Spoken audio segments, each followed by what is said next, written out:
मंगलाचरण करेंगे। ओम नमः सिद्धेभ्य जय श्री ओम नमः सिद्धेभ्य जय श्री ओम नमः सिद्धेभ्य। मंगलम भगवान वीरो मंगलम गौतमो गणी मंगलम कुंद कुंदाद्यो जयंदर्मोस्तु मंगलम। सर्वमंगल मांगल्यम सर्व कल्याण कारकम प्रधानम सर्वधर्माणाम जैनम जयतु शासनम जैनम जयतु शासनम जैनम जयतु शासनम। तो ज्ञानार्णव ग्रंथ अपने अंतिम दौर में है। इसमें अभी कुछ 5-7 पेज कुल बचे हैं जिनका आज हम समापन करेंगे। और शुभ चंद्राचार्य जी का बहुत बहुत हम उपकार मानते हैं, जिन्होंने ये वास्तव में जिस ग्रंथ का नाम जो ज्ञानार्णवा रखा है वो सार्थक होता है। तो ज्ञान से भरा हुआ अगाध समुद्र है, और उसको उन्होंने जैसे बोलते हैं गागर में सागर में भर दिया। वैसे ही उन्होंने इस पुस्तक के माध्यम से ध्यान का जो अंतिम ध्यान हमारा सोपान है मोक्ष मार्ग का, उसकी सभी स्टेप्स पहले से लेके पहले सर्ग से लेकर के और ये अंतिम 42वें सर्ग तक शनै शनै उस दिशा में बढ़ते हुए हमको मालूम भी नहीं पड़ा कि हमें किस दिशा में जा रहे हैं, और हमने फाइनली लैंड हुआ तो सिद्ध बन गए। तो अभी मैं जो बचा हुआ पोर्शन है उसको समाप्त करूंगा, और उसके बाद में कल, क्योंकि आज समय कम मिलेगा, कल मैं आपको ये पूरे ग्रंथ का जो जो क्रम पढ़ा, उसमें जो जो जिस जिस अध्याय में हमने पढ़ा उसकी मैं थोड़ी सी समरी आपको बताऊं। बहुत बढ़िया। विशेष विशेष तौर से जो ध्यान वाला है इसकी भी समरी मैं आपको लास्ट में बताऊं। तो चलिए अपन चलते हैं अपनी आज अंतिम यात्रा में। सिद्ध तो अपन कल बन गए थे, आज उस सिद्धों का जो स्वरूप है वो हमको पढ़ने को मिलेगा कि वहां पहुंच करके मुझे क्या क्या प्राप्त हुआ।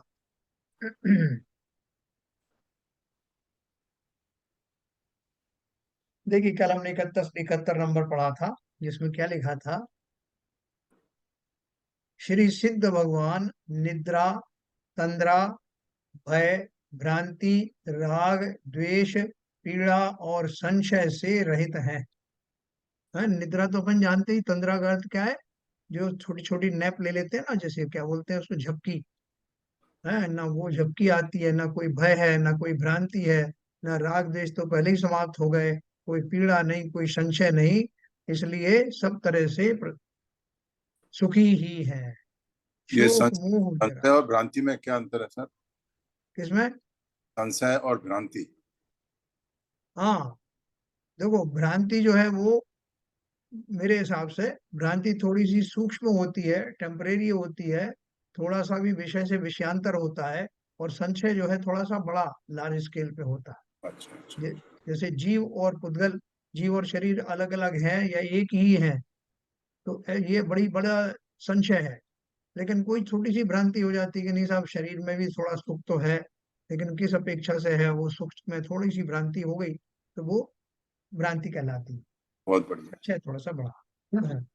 तथा शोक मोह जरा जन्म और मरण इत्यादि से रहित है। अब देखिए 72 में भी वही उन्होंने बताया, और भी जिन जिन भावों से हम रहित हैं। क्षुत्र श्रम मदो नासाद मूर्छा मात्यर्य वर्जित है। वृद्धि ह्रास व्यतीतात्मा कल्पनातीत वैभव वैक्षव है, वैभव है एक्चुअली। और क्षुधा तृषा खेद मद उन्माद मूर्छा और मत्सर भावों से रहित है, और न इनकी आत्मा में वृद्धि यानी ह्रास घटना बढ़ना है, और इनका विभव कल्पनातीत है ना। क्षुधा तृषा का क्या बोला उन्होंने? क्षुधा तृषा खेद, खेद अपन जानते हैं, जैसे रिग्रेट होता है, छोटी छोटी बातों से हमें थोड़ा अफसोस सा हो जाता है, वो खेद है। मद आप जानते ही हैं, उन्माद मतलब पागलपना है। मूर्छा मतलब वस्तुओं में मोह भाव का होना, जिसे मूर्छा कहते हैं। और मत्सर भावों से, ईर्ष्या आदि के भावों से रहित है।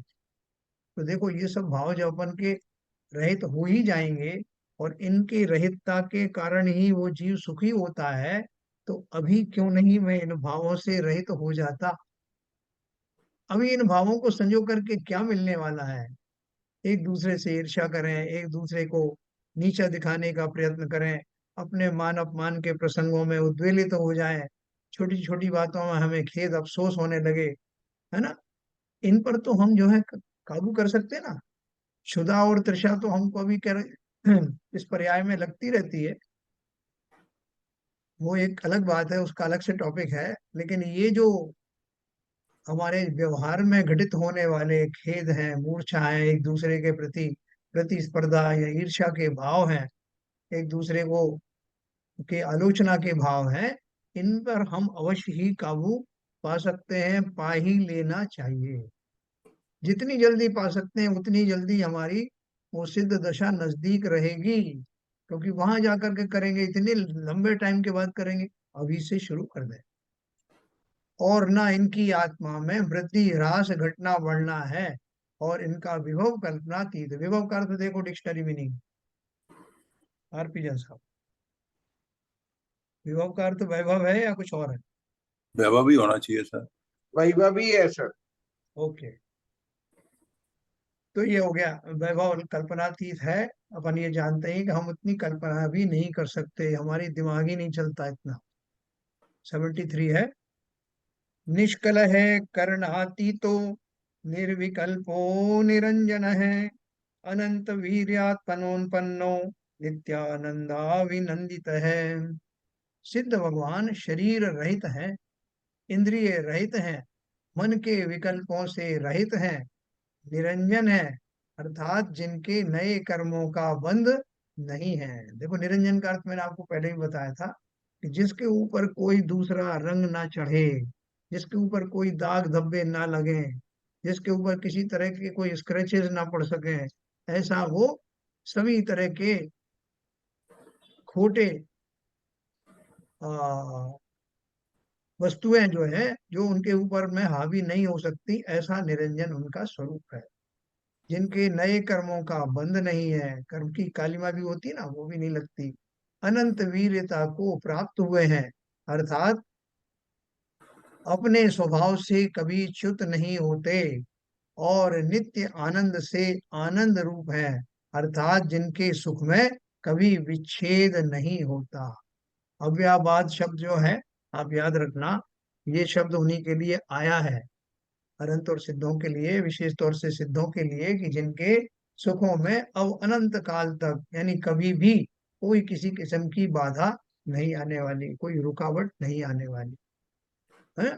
तो वो शरीर रहित तो पहले ही हो गए, अशरीरी हो गए ना। अब जो उसको, जब शरीर ही नहीं है, इंद्रियां ही नहीं है, मन ही नहीं है, तो वो सारी जो जड़ थी, झगड़े की फसाद जो थी, जिनके माध्यम से जीव को इस तरह की इच्छाएं अभिलाषाएं उत्पन्न होती थी, वो अब जड़ से समाप्त हो गए। कर्मों के कारण संसार में रुलता था, तो कर्म बंध है ही नहीं। वो अनंत वीरता को प्राप्त हुए, अनंत सामर्थ्य के धारी हैं। यहाँ तक कि जब उन्होंने तपस्चरण किया था, अनंत बनने से पहले उनके लक्षण दिखाई देने लगे थे।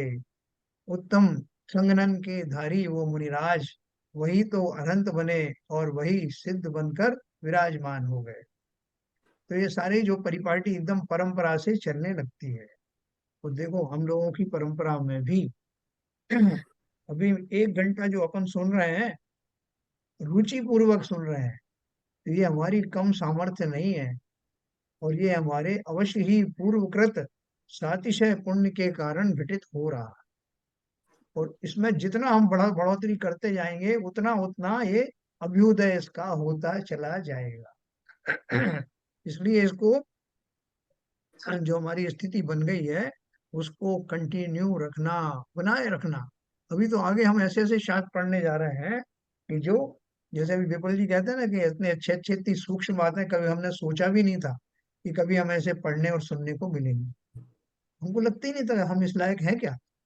लेकिन हमारी जो योग्यता है वो निरंतर दिनों दिन बढ़ती चली जाएगी, और आगे हम, बीच में जो हमारा पड़ाव जो कल से आएगा, मोक्ष मार्ग प्रकाशक था, उससे और उत्साहित हो करके हम गोमट सार पढ़ेंगे, जीव कांड, कर्म कांड, क्षपणा सार, लब्धि सार, ये सब पढ़ेंगे, जो आगे से आगे सूक्ष्म से सूक्ष्म विषय है।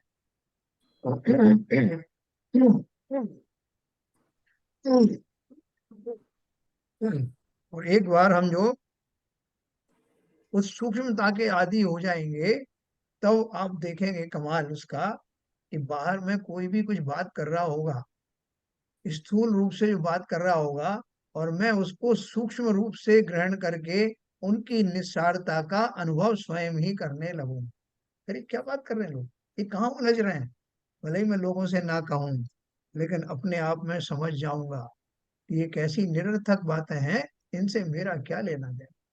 ये हमारे आचरण में जबरदस्ती अपने आप ही प्रविष्ट हो जाएगा।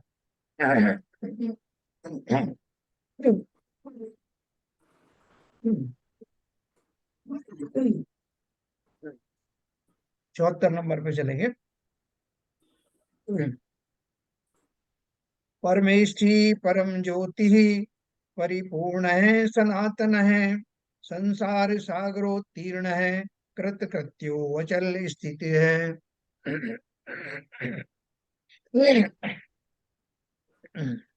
तथा परमेष्ठी परम पद में विराजमान, परम ज्योति ज्ञान प्रकाश रूप, परिपूर्ण सनातन, संसार रूपी समुद्र से उत्तीर्ण, अर्थात संसार संबंधी चेष्टाओं से रहित, कृतकृत्य जिनको करना कुछ शेष नहीं है।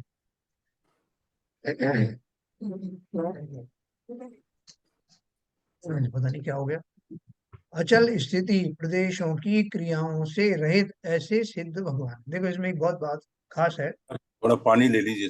हाँ, मैं थोड़ा पानी पी रहा।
तो अपन 74 नंबर पढ़ रहे थे।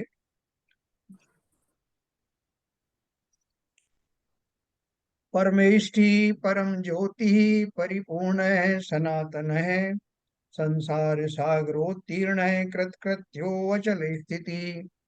तथा परमेष्ठी परम पद में विराजमान, परम ज्योति यानी ज्ञान प्रकाश रूप, परिपूर्ण सनातन यानी नित्य।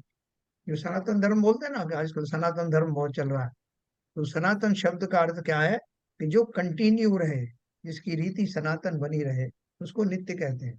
सनातन धर्म कोई विशेष धर्म की बात नहीं है, और हर एक व्यक्ति कहता है कि हमारा जो धर्म है वो सनातन है। मतलब कोई सबसे पुराना है और वो निरंतर चलता आ रहा है। तो ऐसा वो सनातन रहने वाले हैं, लगातार रहने वाले हैं। संसार रूपी समुद्र से उत्तीर्ण, परीक्षा में उत्तीर्ण हो गए, मतलब उस क्लास से आगे निकल गए। तो यहाँ संसार रूपी समुद्र से उत्तीर्ण माने पार हो गए, अर्थात संसार संबंधी चेष्टाओं से रहित हो गए। अब संसार से ही निकल गए, तो अब फाइल बंद हो गई, है ना। हमारी जो फाइल है ना, मेडिकल फाइल है, जो ना हमारी जो बैंकों की फाइलें हैं, वो सब हम संजो के रखते हैं। बुढ़ापा भी आ जाए, घनघोर बुढ़ापा आ जाए, तब भी उनको छाती से लगा के रखते हैं, और जब चले जाएंगे तो बच्चे उन फाइलों को रद्दी में बेच दें। क्या करना है उसका? ना तो उनकी उपयोगिता उन फाइलों की उन्हें रही और ना ही हमें रही। संसार रूपी इस फाइल का पटाक्षेप हो गया, बन गया मैं सिद्ध। संसार के सारे जो कार्यकलापों में मैं फंसा हुआ था, मुक्त हो गया अब उनसे। तो संसार संबंधी चेष्टाओं से रहित कृत्य जिनको करना कुछ शेष नहीं है। हमें तो रोज रोज जो है नए नए काम आते हैं। आज साहब फलान जगह जाना है, आज मार्केट जाना है, आज बैंक में जाना है, आज फलाने की शादी में जाना है। तो बोले साहब हमारे यहाँ तो आप नहीं यार, आएंगे आपके यहाँ भी, ये फुर्सत तो मिले जरा। हम संसार के उन कार्यों से कभी निवृत्त होते नहीं। एक दिन भी हमारा ऐसा नहीं जाता जिस दिन हमें कोई काम ना हो, और हम सोचते हैं कि बस ये खत्म कर दें, बस उसके बाद फुर्सत ही फुर्सत। लेकिन दूसरा दिन और भी बिजी, नए तरह के कामों में मशगूल। ऐसा हमें संसार के कामों से कभी फुर्सत मिलती नहीं। हम कभी कह नहीं सकते कि साहब अब सब काम खत्म हो गए, कल से मुझे कुछ नहीं करना। लेकिन यहाँ कौन सी दशा है? कृत कृत्य। अब कुछ करने को शेष ही नहीं रहा। ऐसा तो मेरा कभी एक दिन भी किसी भी पर्याय में गुजरा नहीं जब मैं वो सब कुछ कर चुका जो अल्टीमेटली करना होता है। सुख की प्राप्ति के लिए तो सारे जीव घूम रहे हैं, लेकिन आज तक कोई भी जीव संसार में रहकर सुखी हुआ नहीं। लाख कोशिश कर ली सबने, हर पर्याय में, लेकिन निराशा ही हाथ लगी। एकमात्र पर्याय है ये सिद्ध स्वरूपी मुक्त आत्माओं की, जहां अब करना कुछ भी शेष नहीं रहा। यहाँ तक कि अरहंत भी तीसरे नंबर का जो ध्यान लगाया, चौथे नंबर का ध्यान लगाया, अब इस अवस्था में कोई ध्यानों की जरूरत भी नहीं रही। सब तरह से मैं कृतकृत्य हो गया। ये मान के चलना कि ये बात हमारी ही हो रही है। हम पहुंच गए सिद्धशिला। कैसे पहुंच गए? भले ही हम अभी द्रव्य रूप से ना पहुंचे हों, भाव रूप से तो पहुंचना प्रारंभ हो ही गया। और शुभ चंद्राचार्य जी ने ये जो हमारे सिद्ध दशा के जो विशेषण बताए, उनके माध्यम से अब हमें भी लगने लगा जैसे मैं वहीं बैठा हूं। हमने कल्पनाएं की थी ना उसमें पिंडस्थ ध्यान में, कि मैं क्षीर सागर के बीचों बीच उस सहस्त्र दल कमल के ऊपर बने सिंहासन पर बैठा हुआ चिंतन कर रहा हूं कि मैं देह से जुदा हूं। तो जब मैं वो कल्पनाएं कर सकता हूँ, एकदम सजीव तौर से कर सकता हूँ, तो ये कल्पना तो अब भली भांति कर सकता हूँ कि मैं सिद्धालय में सिद्ध जीव राशि के बीचों बीच बैठा हुआ, और मैं भी उन समस्त विभूषणों से विभूषित हूँ जिनसे सभी सिद्ध भगवान रहते हैं। तो कैसे है? अचल स्थिति। कृतकृत्य तो हो गया, मुझे करना कुछ शेष नहीं। अचल स्थिति यानी प्रदेशों की क्रियाओं से रहित। अब मेरे जो प्रदेश जो कंपायमान होते थे, जिन्हें मैं योग कहता था, अब उन प्रदेशों का कंपायमान होना बंद हो गया। क्यों बंद हो गया? क्योंकि मैं अयोगी केवली तो 14वें गुण स्थान में ही हो गया था। उसके बाद से योग तो फिर स्टार्ट होंगे ही नहीं। तो अब मैं तभी से अयोगी हूं, अर्थात मेरे आत्मा के प्रदेशों में अब कंपायमान होने का कोई कारण बचा नहीं। उनके माध्यम से निमित्त से मेरे आश्रम होते थे, अब समस्त आश्रमों से निवृत्त होकर के अब उनका भी कोई काम नहीं रहा। शरीर का कोई काम नहीं, इंद्रियों का कोई काम नहीं, मन का कोई काम नहीं, कर्मों का कोई कार्य नहीं, कुछ करने का जो है भाव नहीं, और आत्म प्रदेशों का स्थिरता होकर के समस्त प्रकार से अपने स्वभाव में समा गया हो। और यही स्थिति तो स्वभाव में स्थापित होने की है, जिसके लिए मैं तरस रहा था। और ये स्थिति आने के बाद अब मेरा सौभाग्य संपूर्ण रूप से शुरू हो गया। 75 नंबर का पढ़ेंगे। संतृप्त सर्वदेवास्ते देवस्त्रये लोकिमूर्धनि नोपमेयम सुखादीनाम विद्यते परिमेष्ठिनः।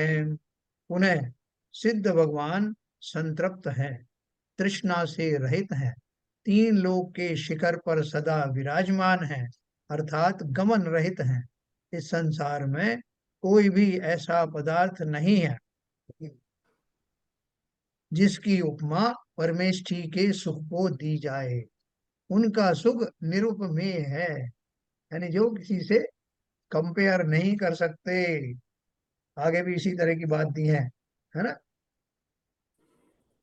तृष्णा रहित है, संतृप्त हैं, तृष्णा रहित हैं। हमारी तृष्णाएं कितनी है?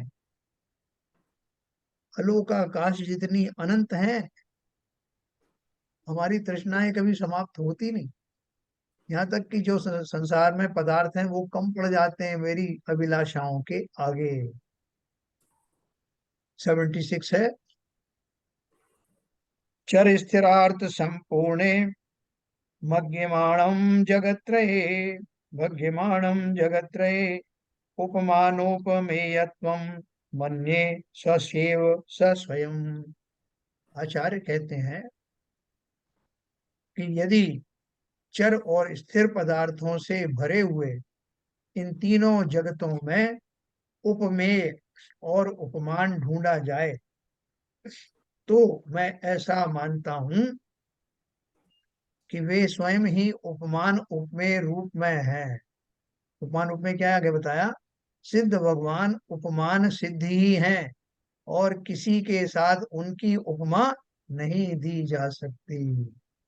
कल मैं आपको बता रहा था ना कि जो सुखों का जब वर्णन करते हैं तो अपन कंपेयर किससे करते हैं? सांसारिक सुखों से करते हैं, क्योंकि और दूसरा कोई सुख उनकी तुलना में है ही नहीं।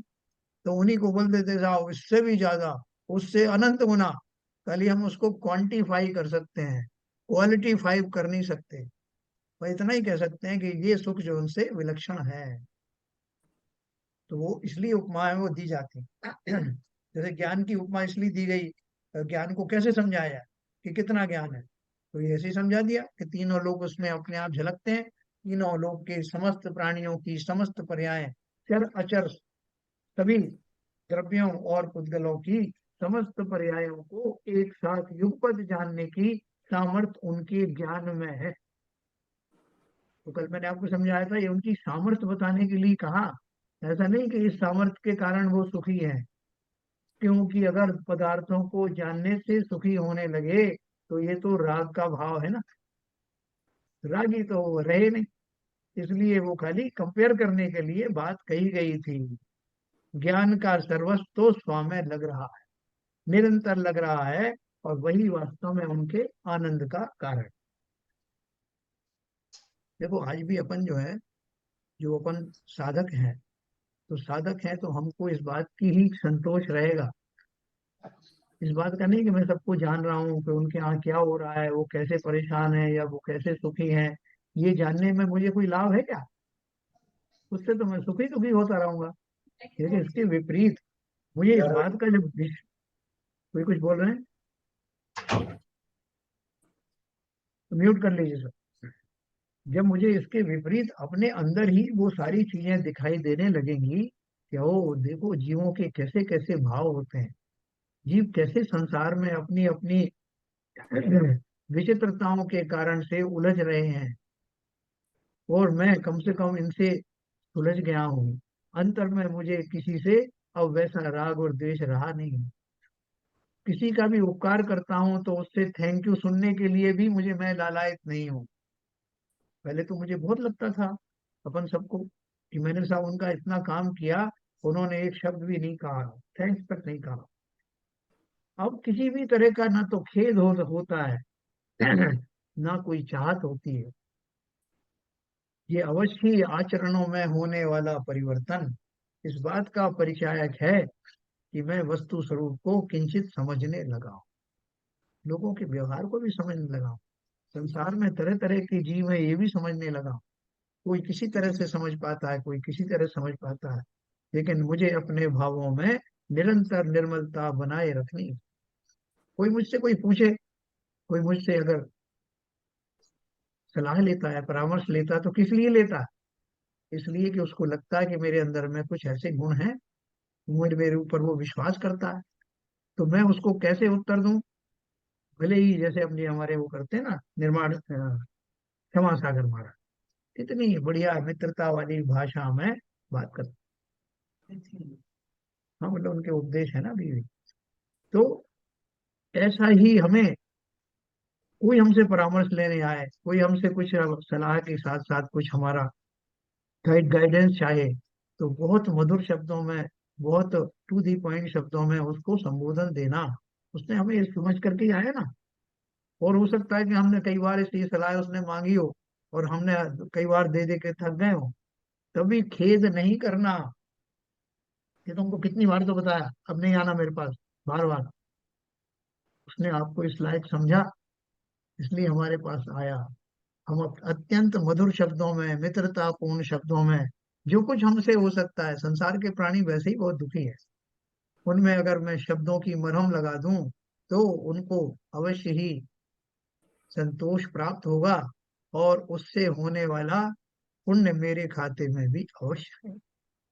इसलिए अपने को अगर कोई व्यक्ति किसी भी लायक समझे, जैसे अभी वो आरपी जैन साहब बोल रहे थे सीवी जैन साहब को कि हमारी यात्रा का प्रबंध कर दो, उन्होंने क्या कहा कि ये मेरा भाग्य होगा अगर मैं किसी भी काम आ सका तो। ये है। आज जो है वो मामा जी को उन्होंने संबोधन किया, बाबू जी ने के, मामा जी आप इतने डेडिकेटेड हैं मंदिर के लिए कि मुझे लगता है कि मैं आपके चरण छू लूं। मामा जी लगभग रो पड़े, प्रत्यक्ष देखो। तो हमें अपने आचरणों में इतना सुधार करना है कि सामने वाले विफल हो जाए, है ना। जा क्या रहा है हमारा, अल्टीमेटली सब कुछ छोड़ छाड़ करके यहाँ से मैं तो सिद्ध शिला पर विराजमान होने वाला हूँ। इस संसार में जो कुछ होता है, बने जहां तक इस जीवन में औरों का उपकार कर। तो देखिए ऐसा आपने पढ़ा, किसी के साथ उनकी उपमा नहीं की जा सकती। अब देखो 77 नंबर। यतो अनंत गुणानाम स्यादनंताम शोपि कश्यति कस्यचित् उतो न शक्यते कर्तुम तेन साम्यम जगत रहे।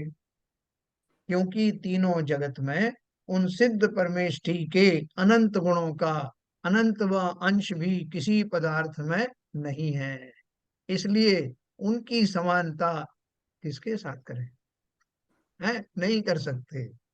इसीलिए उनका उपमान, उपमेय भाव अपने आप ही साथ है।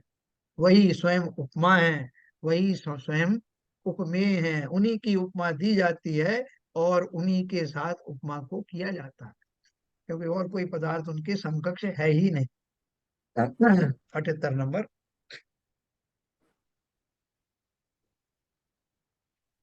शक्यते न यथा ज्ञातुम पर्यंतम व्योम कालयोः तथा स्वभाव जाता नाम गुणानाम परमेष्ठिन।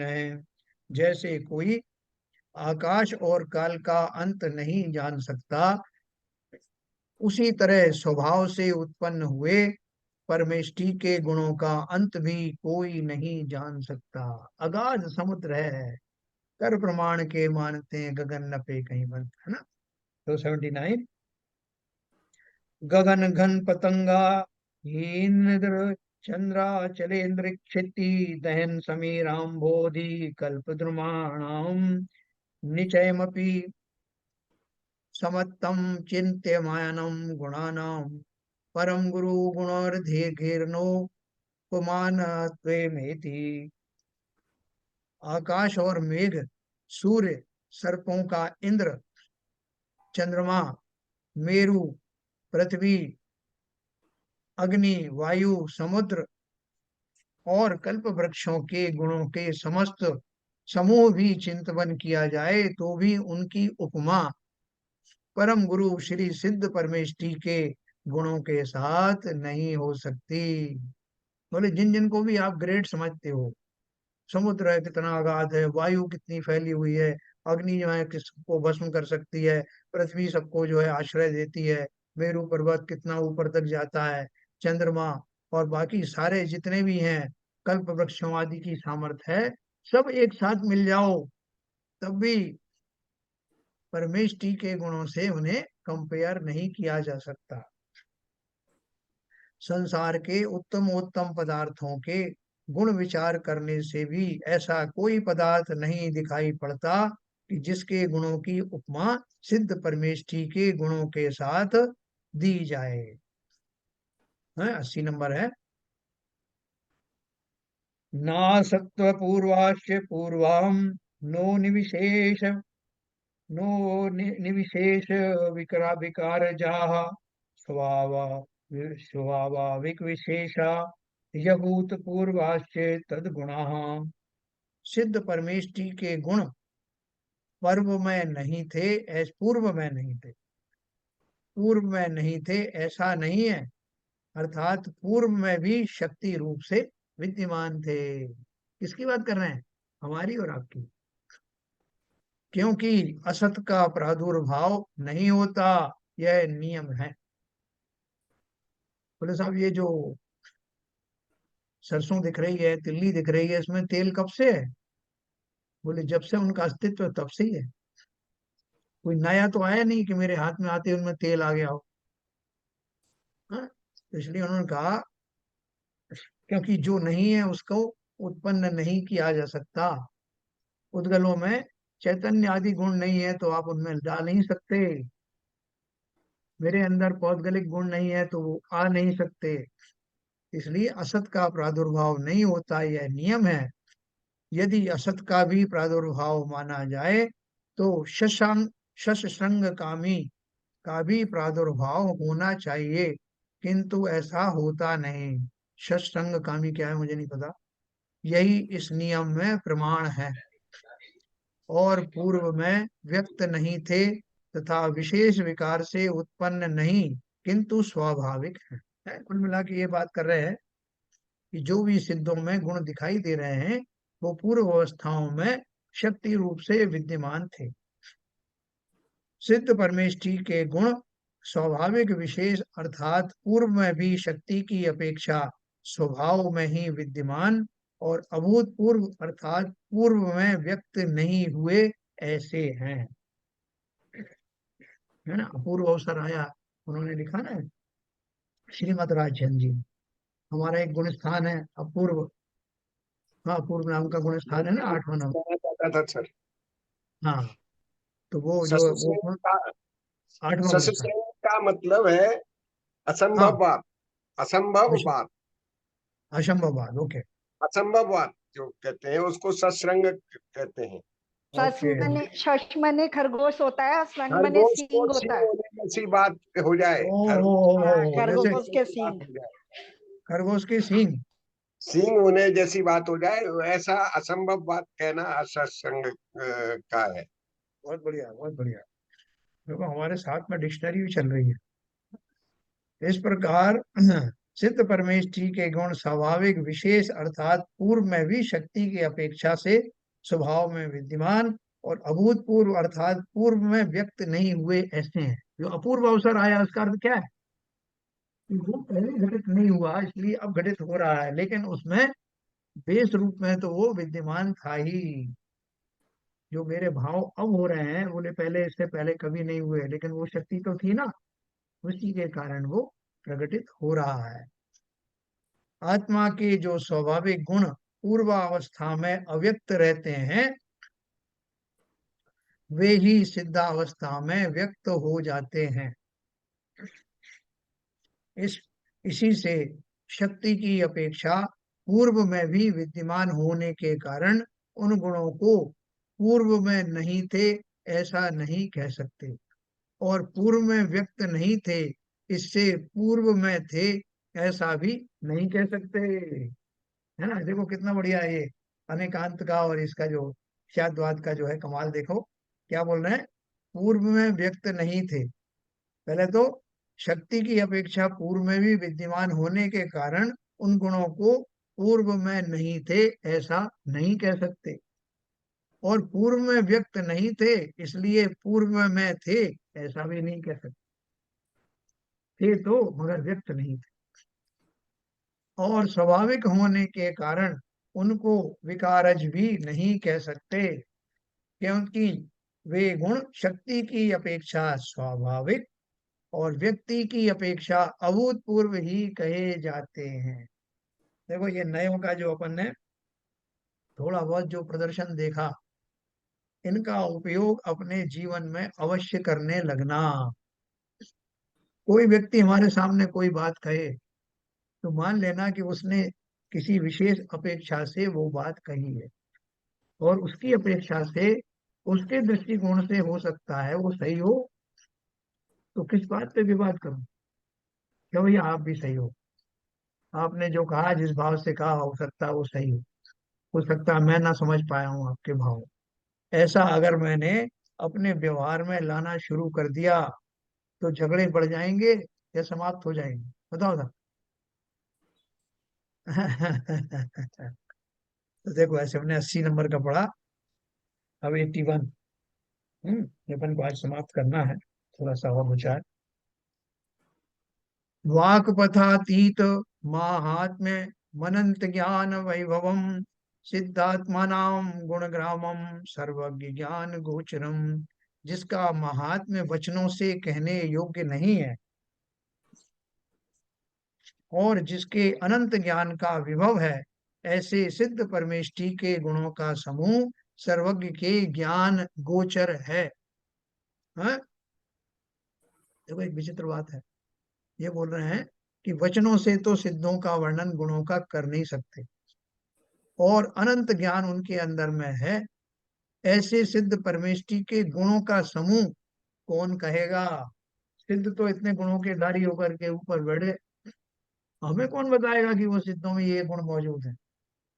तो उन्होंने कहा कि वो हमारे पास केवल ज्ञानी है ना, केवल ज्ञानी बताएंगे। केवल ज्ञान तो एक जैसा ही है ना सिद्ध को और अनंत को।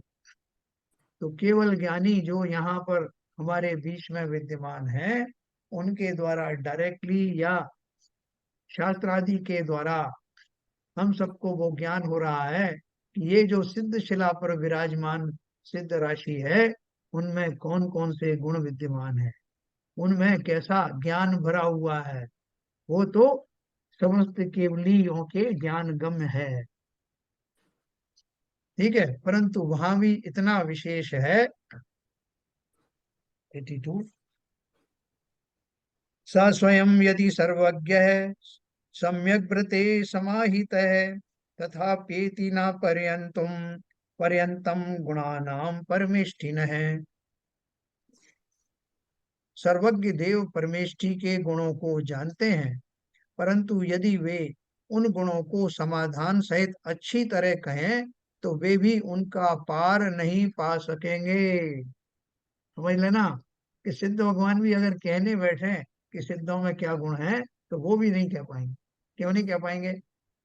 भावार्थ में दिया है कि वचन की संख्या अल्प है और गुण अनंत हैं, इसलिए वे वचनों से नहीं कहे जा सकते। किसी छोटे बच्चे से पूछो, क्यों भाई वहां पे जो है कितना बड़ा तुमने वो पहाड़ देखा था, तो वो ऐसा हाथ से थोड़ा बताएगा इतना बड़ा। बोले और उससे बड़ा भी देखा था, हाँ इतना बड़ा। तो आखिर तक वो पूरे जितने हाथ फैल जाएंगे उतना हाथ तक कर सकता है, उसके बाद उसके पास कोई प्रमाण परिमाण रहा ही नहीं।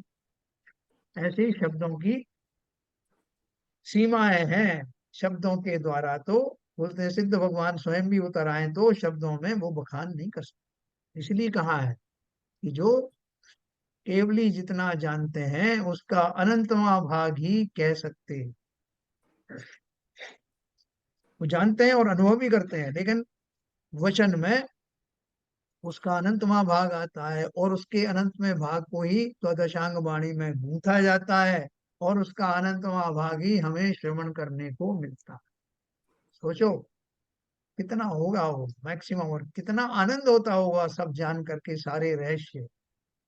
82 83,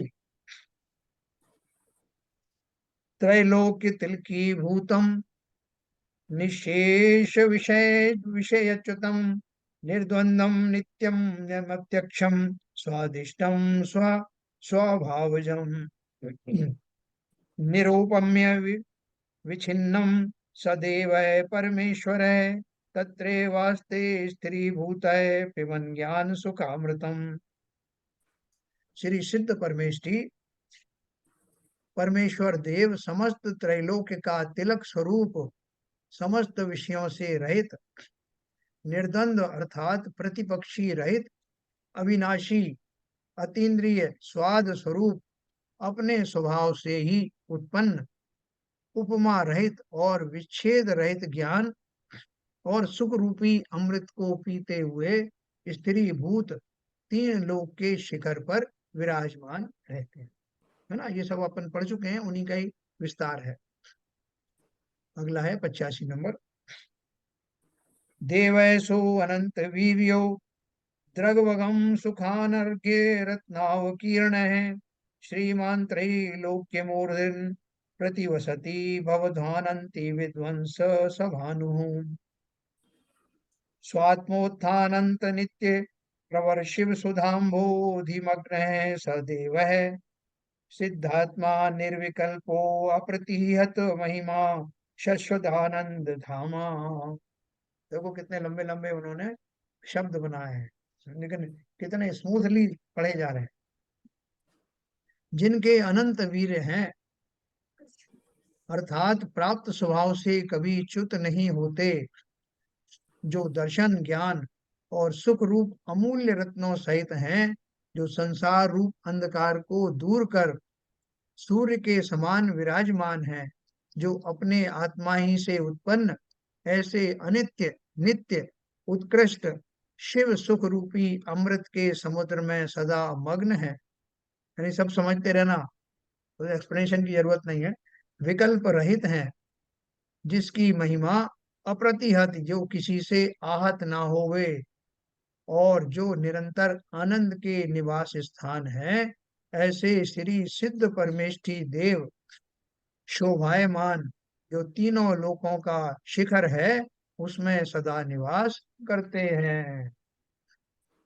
86 देखो, सब बिल्कुल शब्द क्लियर है, और वो इस बहुत सारे शब्द तो बदल बदल के उन्हीं अर्थों में प्रयोग किए गए। 86 नंबर है। इति कतिपय वर्वर्णै ध्यान फलम कीर्तितम समासेन निशेषम यदि वक्तुम प्रोवती देव स्वयं वीर है। ऐसे पूर्वोक्त प्रकार कितने ही श्रेष्ठ अक्षरों के द्वारा संक्षेप से ध्यान का फल कहा है। इसका समस्त फल कहने को स्वयं श्री वर्धमान स्वामी ही समर्थ हो सकते हैं। अब उन्होंने ये क्यों कहा?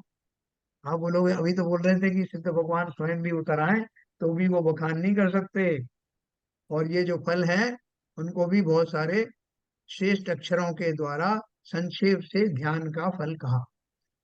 तो वो किसकी बात कर रहे हैं? उन अनंत गुणों की बात नहीं कर रहे। बोल रहे हैं ये जो फल बताए गए हैं कि सिद्ध इस जो चारों प्रकार का शुक्ल ध्यान है, और खासतौर से अंतिम शुक्ल ध्यान के द्वारा जो प्राप्ति हुई है, उसको किंचित अपनी दिव्य ध्वनि के माध्यम से वो किंचित कह सकते हैं, वहीं से तो ये हमने लिया है, ऐसा सुखचंद्राचार्य जी कह रहे हैं। दोहा है, सकल कषाय अभाव होते उज्ज्वल चेतन भाव, शुक्ल ध्यान में होए तब कर्म निर्जरा धाव, सर्व कर्म का नाश करी देत मोक्ष यह ध्यान, सुख अनंत तह भोग वे सदा रहे स्थिर ध्यान। ये उन्होंने संक्षेप से उसका अर्थ कहा, ध्यान का जो फल है वो कहा। अब ग्रंथ का समापन करते हैं, उपसंहार।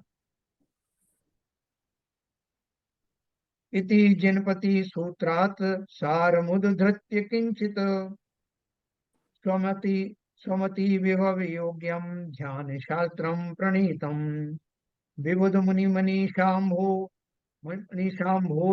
चंद्रायमाणम चरतु भुवि विभूत्यै यावत दीन्द्र चंद्रौ।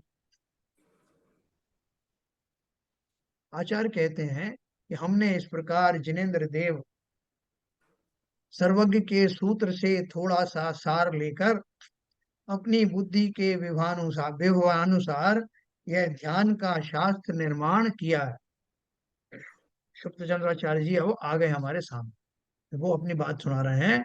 सो यह शास्त्र विद्वान मुनियों की बुद्धि रूप समुद्र के बढ़ाने के लिए चंद्रमा के समान होता हुआ जब तक मेरू और चंद्रमा रहें तब तक इस पृथ्वी में अपनी विभूति के लिए सदा प्रवर्तें, यह आचार्य का आशीर्वाद है। हैं? किसके लिए आशीर्वाद दे रहे हैं? विद्वान मुनियों की बुद्धि रूप समुद्र को बढ़ाने में जो सहायक रहे, हम सबके लिए उत्तम आशीर्वाद है, आप ऐसा समझिए। ठीक है। 88 नंबर, तो ये आशीर्वाद फलित होगा कि नहीं होगा? अवश्य होगा। 88 नंबर है अंतिम दोहा। ज्ञानार्णवस्य माहात्म्यम चित्ते को वेत्ति तत्वतः यद यद ज्ञान यद ज्ञानातीर्यते भव्यै दुस्तरोऽपि भवार्णवः। भव्य जीव जिसके ज्ञान से ही अत्यंत कठिनता से पार करने योग्य संसार रूप समुद्र के पार हो जाते हैं, ऐसे इस ज्ञानार्णव ग्रंथ का महात्म यथार्थ रीति से अपने चित्त में कौन जानता है? हैं? क्या कैसा बताया कि जो अत्यंत कठिनता से पार करने योग्य संसार रूप समुद्र है, उसको पार होने के लिए ये ज्ञानार्णव नाम का जो ग्रंथ है, इसकी जो विषय वस्तु है वो अवस्थ ही नौका का काम करने वाला है। इस प्रकार इस शास्त्र की महिमा निरूपण की। इसका तात्पर्य यह है कि इस शास्त्र का नाम ज्ञानार्णव सार्थक है। ज्ञान को समुद्र की उपमा है। जो ज्ञान को जानता है वही निर्मल जल है, और उसमें जो सर्व पदार्थ प्रतिबिंबित होते हैं वे ही रत्न हैं, है ना। रत्नाकर बोला है ना समुद्र को, जिसमें बहुत सारे रत्न रहते हैं। इस प्रकार ज्ञान की स्वच्छता और एकाग्रता करने का इसमें वर्णन है। इस कारण इसका नाम ज्ञान समुद्र अर्थात ज्ञानार्णव है। यद्यपि यह ग्रंथ मुनियों के पढ़ने योग्य है, देखो ये विशेष बात समझना, यद्यपि यह ग्रंथ मुनियों के पढ़ने योग्य है, परंतु इस पंचम काल में मुनि पने की दुर्लभता है। मुनि पने की दुर्लभता का अर्थ गहराई से समझना कि वैसे भी मुनियों की संख्या तो गिनती की है, 1000 पीछे या कुछ होंगे, लेकिन जो उन्होंने पिछले पेजों में दिया था कि जैसे मुनि होना चाहिए वैसे मुनि तो बहुत दुर्लभ हैं। तो इस पंचम काल में मुनि पने की दुर्लभता है।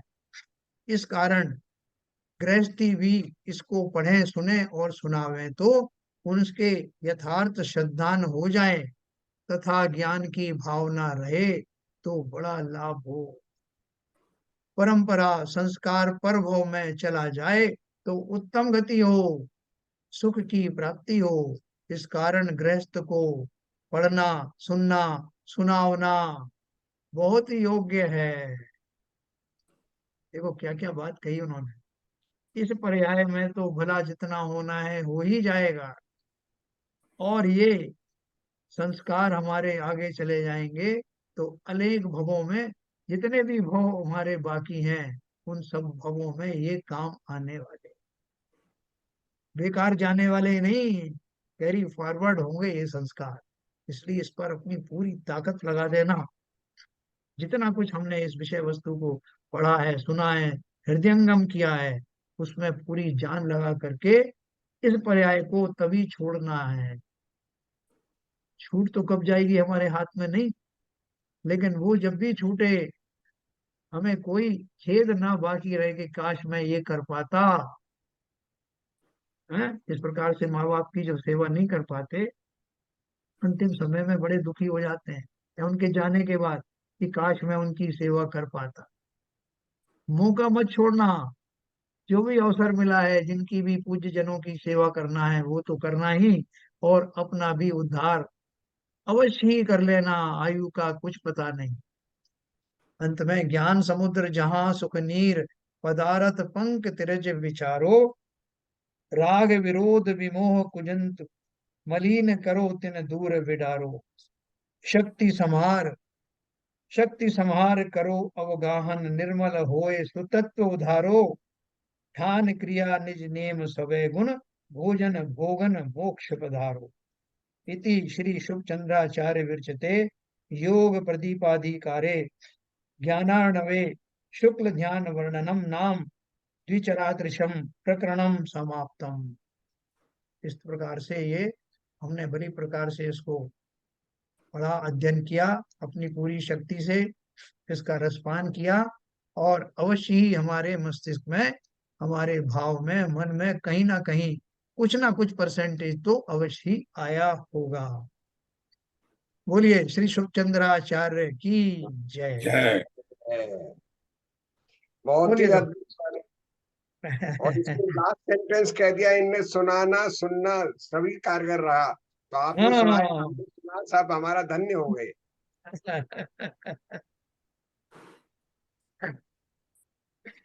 देखो बहुत ही हमने जो बहुत सुंदर ग्रंथ है, और मैं आपको बताऊं कि ये ग्रंथ जो है बहुत कम जीव इसको पढ़ पाते हैं, बहुतों को पता भी नहीं है कैसा ग्रंथ है।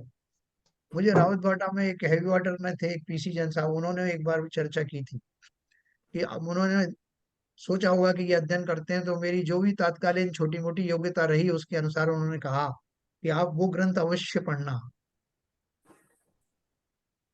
और बेचारे वो वहां तो इतना कि आपने जरा इच्छा जाहिर की तो लोग ग्रंथ भी दे देते, ये ले जाओ आप।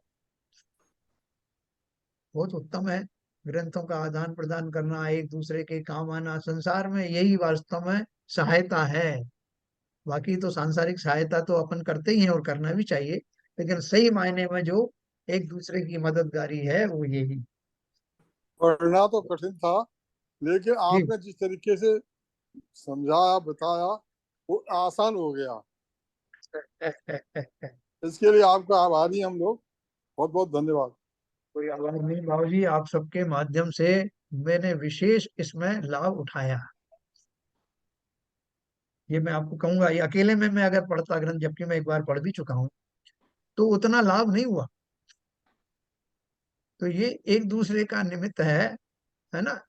परस्परो ग्रहो जीवा नाम, जो मैंने उसमें लिखा है तत्वार सूत्र में। क्या ललित जी, आपको कैसा लग रहा है? बहुत प्रसन्नता लग रही है आपके चेहरे से। हाँ नहीं, बहुत ही सुंदर था, मतलब बहुत ही अच्छा लगा मन में को।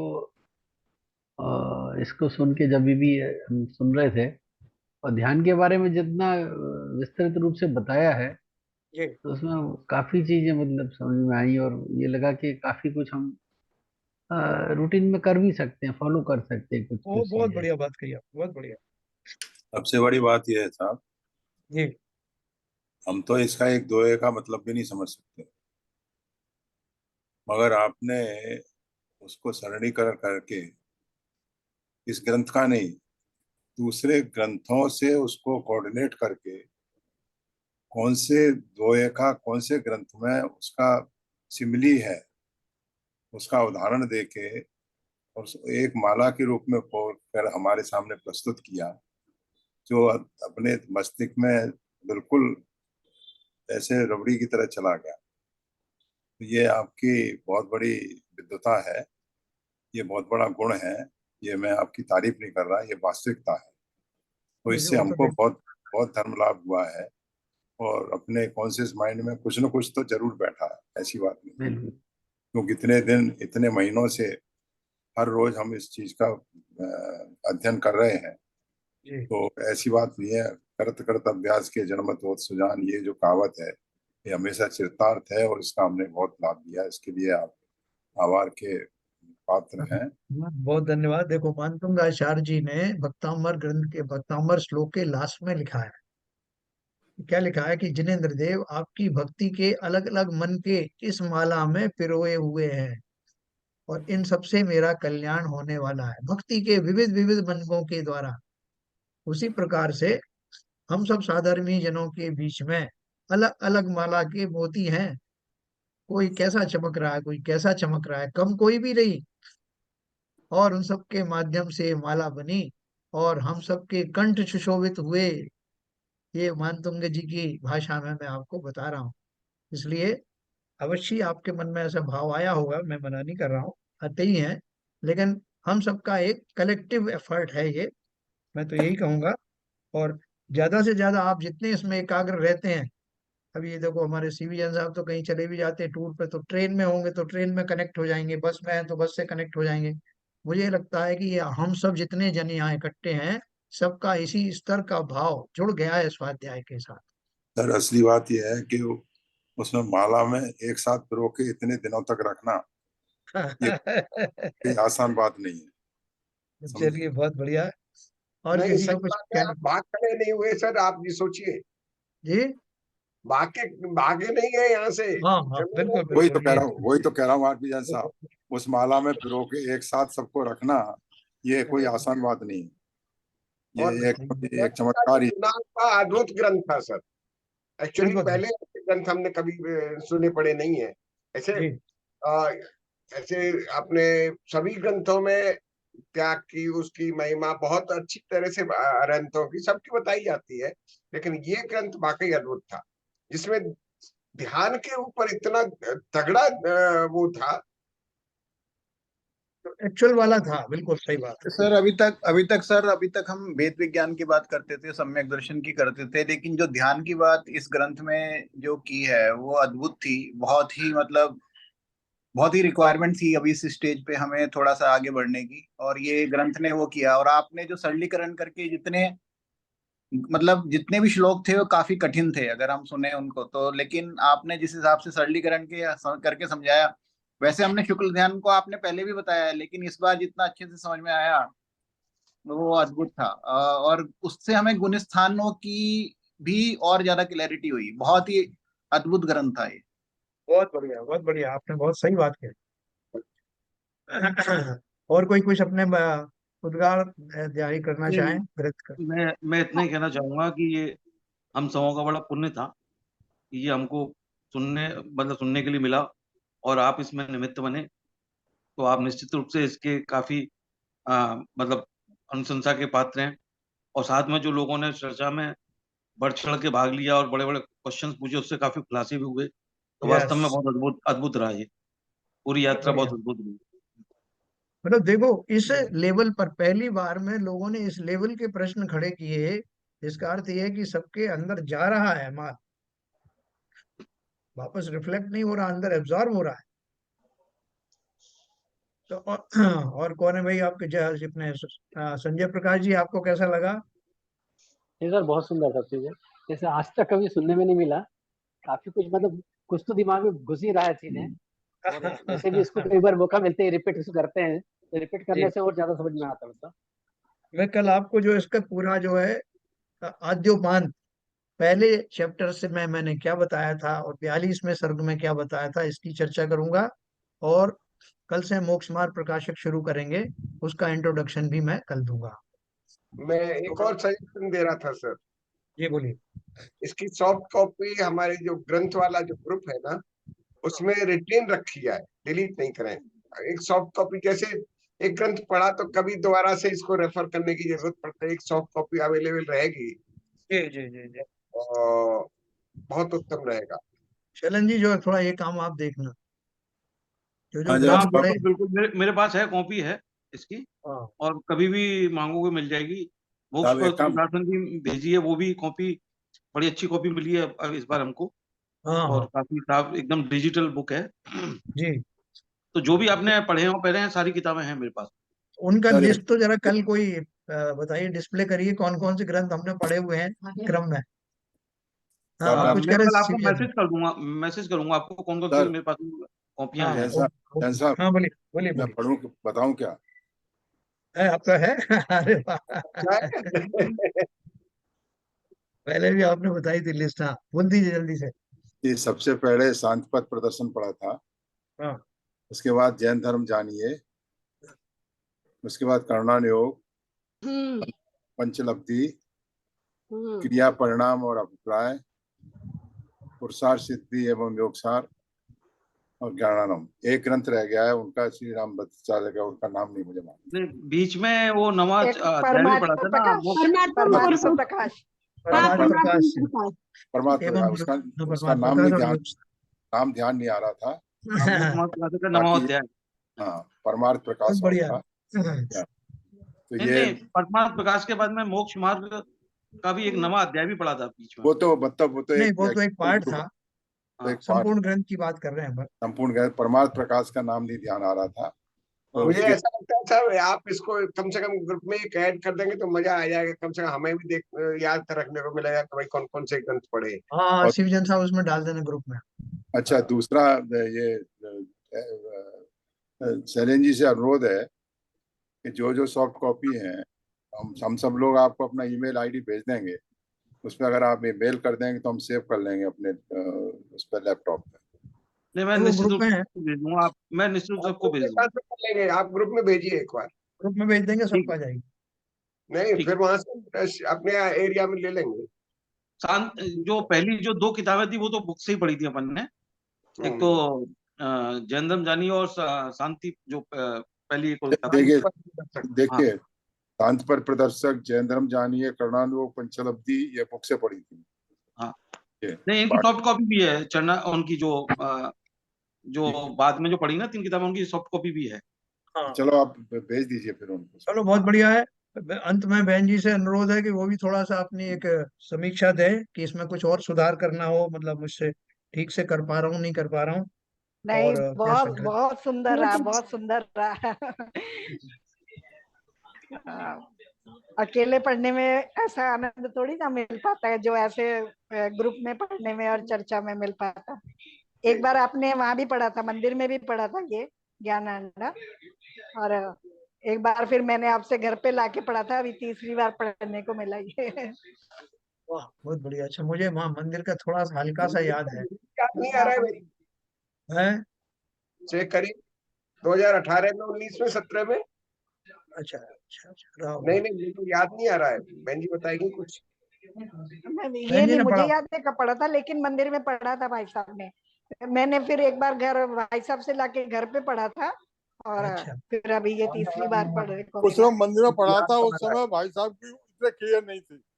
मैं स्पष्ट कर दूं, स्पष्ट कह रहा हूँ, जिस समय भाई साहब ने पढ़ा था उस समय भाई साहब इतने क्लियर नहीं थे, और उसको बहुत ही मतलब एक केवल पढ़ना ही था वो। हाँ, और कम लोग थे ना, तो चर्चा कम हो पाई थी, तो इसलिए हाँ, भी। अब इस बार जो पढ़ा गया है, पढ़ा नहीं गया, वो जो गुना गया है, वो पहले पढ़ा गया तब गुना गया है। चलिए बहुत बढ़िया है। ये हमारा निश्चित ही इससे हमारा जो जोश है, उत्साह है, वो वर्धन को प्राप्त होगा, और अपन और आगे बढ़ चढ़ करके आगे के ग्रंथों में इसी तरह से चर्चा करेंगे। चलिए, जिनवाणी स्तुति करेंगे ललित जी।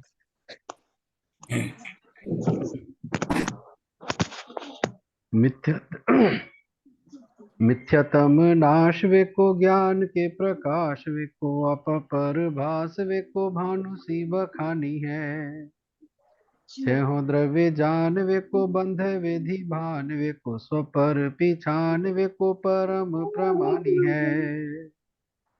अनुभव बताए वे को जीव के जताए वे को काहू न सताए वे को भव्य और आनी है। जहाँ तहाँ तार वे को पार के उतार वे को सुख विस्तार वे को यही जिन वाणी है। हे जिनवाणी भारती तो है जपू दिन रैन, जो तेरी शरणा गए सो पावे सुख चैन। या वाणी के ज्ञान से सूझे लोकालोक, सो वाणी मस्तक धरो सदा देते हैं धूप, सदा देते हैं धूप। जिनवाणी माता की जय। जय।